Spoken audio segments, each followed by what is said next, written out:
Welcome back, my friends, to my last brain cell. Hey, happy Saturday, y'all. Happy Saturday. I hope that you have some amazing weekend plans. I hope that now that the typical work week is over, that those of you who get to enjoy your weekend are going to enjoy your weekend. It's looking like it might be a little colder this weekend, but it's that time of the year, so I can't be too upset about it, y'all. I got some really fun plans for this weekend.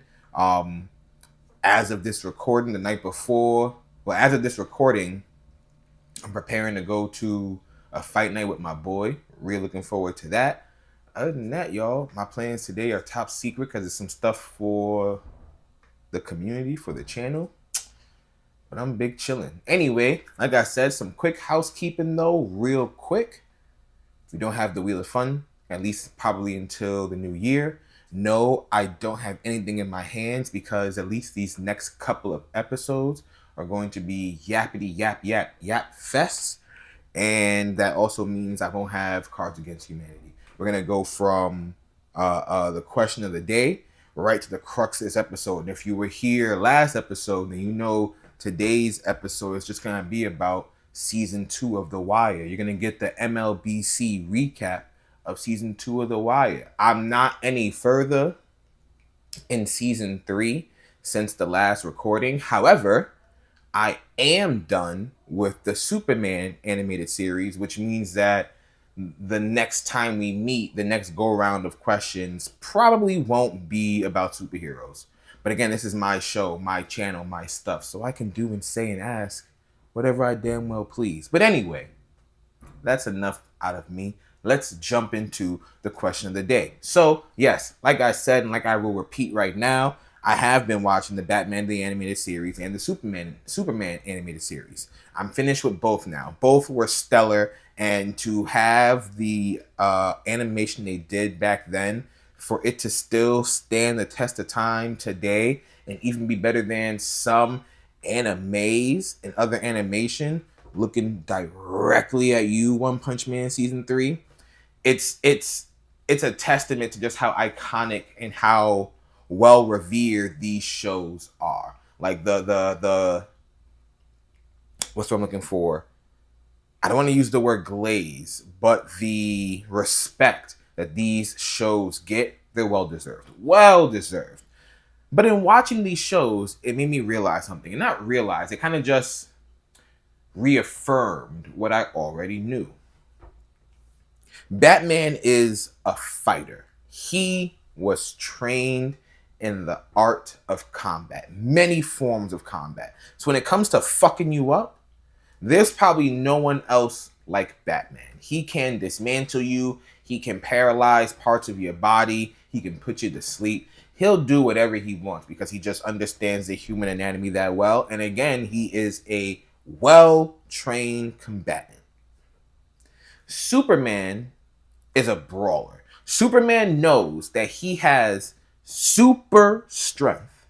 So he really just needs to throw heavy hits, heavy punches at that, and kind of just dodge and weave a little bit. But he also can eat most of the hits that he takes. So he doesn't always dodge and weave. And as fast as that man is, he's not agile like a Batman.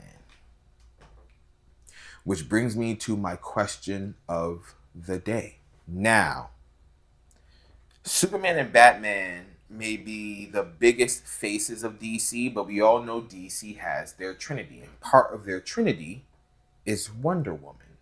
Wonder Woman is like the perfect balance between Batman and Superman. Because yes, she's a brawler because she has the super strength, but she was trained in the art of combat, right? So she is superbly strong with insane elite battle knowledge, okay? So, who do you think would stand a better time in combat with Diana? Batman, with all his knowledge still, and Superman's strength? Like, I mean, like, they just, if you've ever watched the show Chuck, it's almost like that. Like, they just downloaded all this information right now to their heads, right? So in this moment, who do you think could beat Diana? Batman, who has just obtained the strength of Superman, not the abilities, the strength of Superman. No, let's give him all the abilities. The abilities of Superman, or Superman who has the same exact combat training as Batman. Now, Superman is also really smart, and watching the animated series, it really paints the picture of that he is an investigative reporter. He's not just a reporter, he investigates. He's boots to the ground. And I now understand more than ever why that was his preferred job, because he is alerted of all the shenanigans before the public, for the most part, being that he is the media, right? So he knows a lot that's going on. He's always boots to the ground, right? So he has some smarts. He doesn't have, I don't think, Batman's genius level, but he could get there probably, because he doesn't need to take as much time to learn probably the information. I don't know about absorbing it or like retaining it, but to learn it, it shouldn't take him as long. But anyway, I digress. Who do you think would give Diana the hardest time or be able to stand up to Diana? Because personally, I don't think either of them could beat her. I don't think either Batman with Superman's abilities or Superman with Batman's combat training, I don't think either of them are going to hold a candle to Diana. Diana is built different. Wonder Woman, at least, and I'm not talking about Gal Gadot's Wonder Woman. I'm talking about the animated iterations that we've seen of Wonder Woman. The Wonder Woman who was putting belt to ass to everybody. The Wonder Woman who was drugged by Cheetah and was fucking people up. The Wonder Woman who was fucking up the King of Atlantis, Aquaman himself. Okay? And that was just hands, right? Because Aquaman, again, is someone else who has super strength. But she was putting paws to him, man. So honestly, I think between the two, I think Batman will hold his own just a little better, because he still has his other training besides the combat training, which is why I specifically gave him the combat training. Like, he probably, Superman can fly still, and Batman will be able to now as well, but Batman still has the agility of Batman. Like, Batman is a very agile, in and out type of fighter. And actually, that's not true, because it's only when he's like on the stalk, right? When he's stalking his prey and wanting to put the fear in them, he's in and out. He'll grab up this person, yoke you up, beat your ass, disappear for 3 minutes just to get the fear set in, right? But he's also known to stay in the pocket and throw hands. So I do think that he would give Diana the biggest run for her money between the two. Superman, I feel like because he's still Superman, it wouldn't clock to him that he needs to really be putting belt to ass when it comes to trying to handle Diana, right? I think that he would hold back just enough that she will be able to take advantage. I don't think Batman's going to hold back, personally. I don't think Batman's ever held back when holding back was not necessary. And honestly, even when holding back was necessary, I doubt Batman has ever held back then either. So honestly, I do think that between the two, if we gave Batman Superman's powers and we gave Superman all of Batman's combat training, neither of them beat Diana, but I do think Batman has the best chance of holding his own. Like, he would last the longest. Like, if this was a battle of attrition and stamina and like who can last in the ring the longest, like if this was a championship UFC match, 5 rounds, 5 minutes, Batman, I think, is going to go the distance. I think Superman gets beat in round 4. Not a huge difference, but I think that's where it goes. But let me know what you guys think. Who do you think gives Diana the biggest run for her money? And do you think one of them will beat her? Put it in the comments.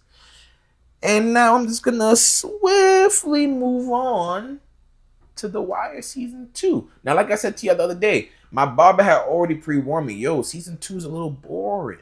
but you gotta just stick with it. And I'm really glad we live in the day and age of streaming, because I couldn't imagine being, I mean, when did this come out? Like 2005, maybe? I couldn't imagine being 13 years old waiting for this to come out weekly. After episode 3, I probably been like, the season's a dub. And actually, that's not true. This is way back when, like before internet and everything had like a say in how you viewed stuff, and people were bombing, like review bombing episodes.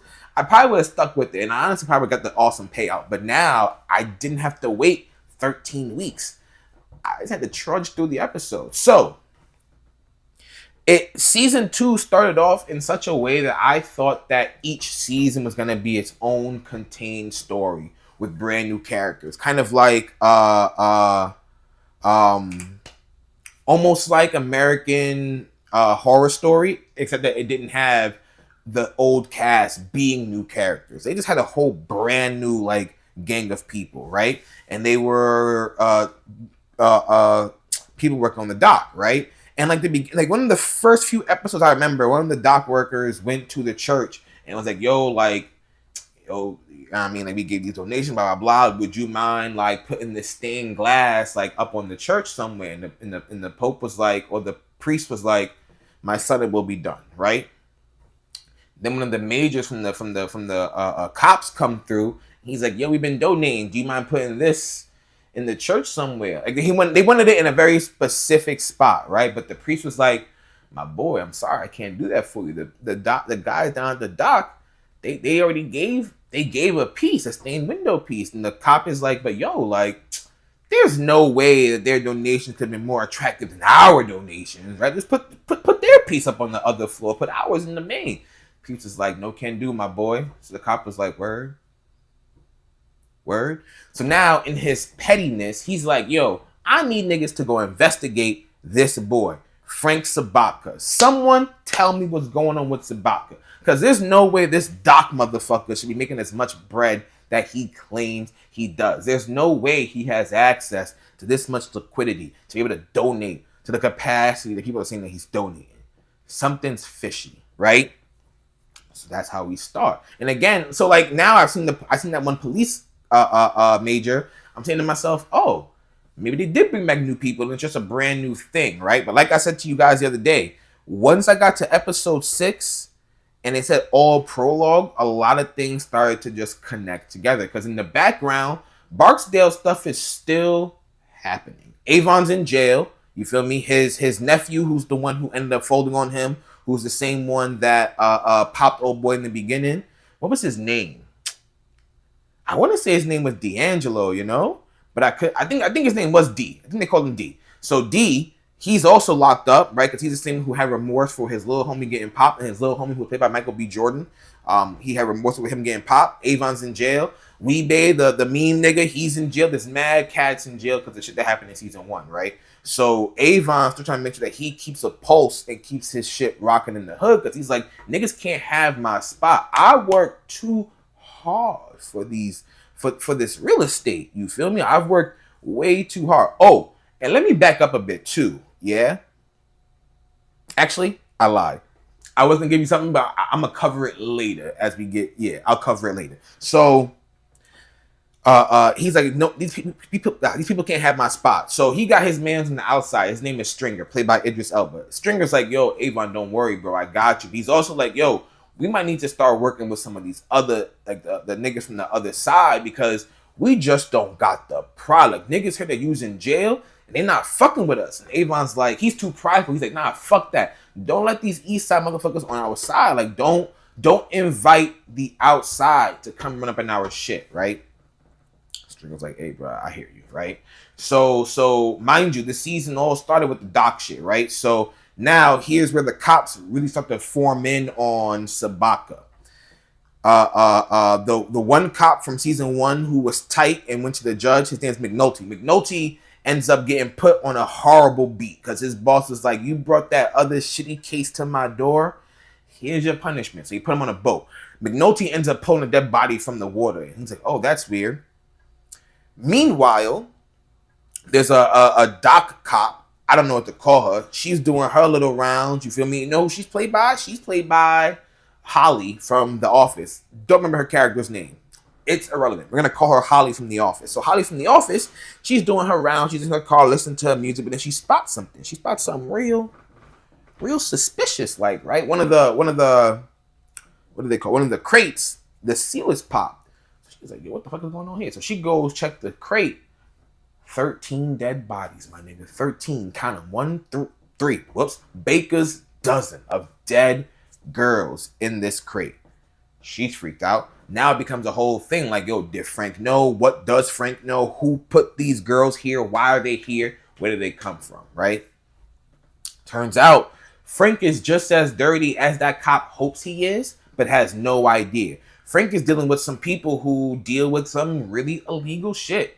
Some of that illegal shit just so happens to be human trafficking, right? So now we as the audience learn a piece of information that the cops won't learn until way down the line, right? It's almost like when Heisenberg killed Jesse's girlfriend as she was ODing, and he just told Jesse that she OD'd, and then he eventually revealed, I killed your bitch, dog. Bah! It was kind of like that, right? So we learned that someone fucked up, tried to fuck one of the girls got tight, something happened, he ends up killing one, ends up killing all of them. It's a big to do. But now, obviously, all the cops are working this, because like, yo, where did all these bodies come from? Meanwhile, we learn that D'Angelo, he's not really adjusting well to jail life, right? Like, Avon is like, yo, we gotta make sure he's good, gotta make sure he's good, gotta make sure he's good. But D's like, yo, leave me the fuck alone, bro. I'm here serving my time, but I don't have to play nice with any of you motherfuckers. Not you as my uncle, Avon, not Stringer, not Weebay, not even my own moms. Like, I don't have to talk to none of y'all, right? On the outside, though, Stringer is fucking D'Angelo's baby mama. He's giving her the dick, right? On the side, right? But he's also like, we gotta make sure D is straight. So, yo, go make sure you bring him his baby. Let him see his kid. Let him know shit gonna be sturdy when he come out. So she's like, I bet. She goes to visit him. D ain't hearing none of it, bro. He's just so happy to see his baby. He's just so happy, right? But also something that you guys should know, D is also using some drugs. He's shooting up heroin, coke, whatever he's doing. He's doing some type of drug just to take the ease off him, right? So his uncle come up to him one day. He's like, yo, bro, like, I know you're doing that shit. Like, stop doing that. Like, I need you to stop. He's like, yo, I can stop whenever I want. Like, I'm addicted. He goes, I bet. So I hear we getting more tomorrow. Don't touch that shit. Give me your word. He's like, fine, bro. I give you my word, right? So the shipment of drugs come in, because what ends up happening is one of the cops who works, one of the CEOs who work in the jail, he's the one supplying drugs to the inmates. You feel me? So he brings some shit in. D's like, nah, I'm good. A few hours later, everyone who took those drugs died. They cut that shit with rat poison, bro. Now, we all know, just like what D'Angelo suspects, we know Avon behind that shit. We can't prove it, though. Because as everything's going down, everyone freaking out. This nigga Avon in his room reading a book, bro. Nigga too calm, son. Everyone at the minute like, yo, what's going on? What's going on? Yo, what's going on? Yo, niggas getting, yo, what's going on? Avon's chilling. Reading a book. He's a super villain. So they eventually realize D'Angelo's not going to play ball. Avon realizes D'Angelo's not going to play ball. Now, this hasn't been confirmed yet, and it's something that's being investigated in season 3, right? So once Avon has this realization, it comes to a point where you start to feel real bad for D. So D's doing his thing. He knows that Avon did this shit, but he can't prove it. But he's not really fucking with Avon at this point in time. So Avon's like, fuck it. He's not fucking with me. He's not really family, right? So Avon put the battery in some dude's back. Some dude was following D around. D was doing his little jobs in the jail. He was in the library. Nigga snuck into a room real quick. Killed that nigga, bro. D end up dead. Then he ends up tying a belt around his neck, making it look like suicide, bro. So now everyone thinks that D done committed suicide because he couldn't handle his time. But you and I, we, as the viewers, we know Avon had something to do with that shit, right? So After the whole debacle in the drugs, in the jail with the drugs, Avon figures out a way to like finesse his sentence, because his sentence had nothing to do with like the drug empire he had. They had him with some real small shit, because in season one, the operation was dismantled because the team started looking at where Avon's money was going. Keep that in mind. Okay, where's Avon's money going? And once money became a conversation, the higher ups like, shut that shit down. It's done. Lock him for what you got him for, right? So Avon's in the jail trying to pull a plea, like, yo, like, I got my lawyer here, like, he'll tell you, I can give you a name of who providing the drugs, and I bet you it's an officer. I just want some time off my sentence, right? So he obviously is able to provide the information that the jail is needing, which gets him time of his sentence, right? So he's gonna get out of jail real soon, right? So a bunch of shit happens, right? Frank has a son and a nephew who are helping him with the illegal side of his operation, right? His son is an idiot. There's another word I want to use, but it's a very insensitive word, so I won't use it. But his son's a fucking idiot. His son definitely took that short yellow bus to school. Yeah. And his nephew is so concerned with getting more money because he wants to have a good life for his girl and his kid that he's blind, right? So the son is going through, what was his son name? Zig? Yeah, Ziggy. Ziggy's doing dumb shit. Ziggy trying to sell drugs. Ziggy trying to do that. Ziggy figured out how to finesse the docking system himself. So he's getting plays on the side. He did something with cameras. He's doing something with cars, blah, blah, blah. But Ziggy's not too street smart. Okay? Like I said, he's an idiot. Idiota. Baka. Okay? That's what Ziggy is. So Ziggy makes a deal on the side. One of the guys that his uncle and his cousins doing, or that his dad and his cousin doing deal with, he ends up getting shorted on some BMWs, right? And now he's pissed. The dude's basically laughing in his face. Ziggy get tight and put bullets in that man, bro. Shot someone else too. Like Ziggy zigged when he should have zagged. You feel me? He fucked up bad. He ends up getting arrested, right? And now the cops have a little bit more ammo on Frank and his bullshit, because they're trying to figure out where the dots connect for why Ziggy killed these people, right? So the nephew, like I said, he's doing his own thing, but he has the parlay with the cats doing illegal shit with his uncle. And then he's like, yo, bro, the one dude's name is Sergio, and someone else's name is the Greek, right? The boss's name is the Greek. So he tells Sergio, like, yo, bro, like, we want to get my cousin out of jail, blah, blah, blah, what can you do? And Sergio's like, yo, my boy, Nikolai. What you call him? Nicky? Nico? I'll take care of it. Like, yo, don't worry about it. Tell your uncle I want to talk to him though. Yeah, tell him come meet me. Your uncle want to talk to me. I want to talk to him too. Tell him come meet me, right?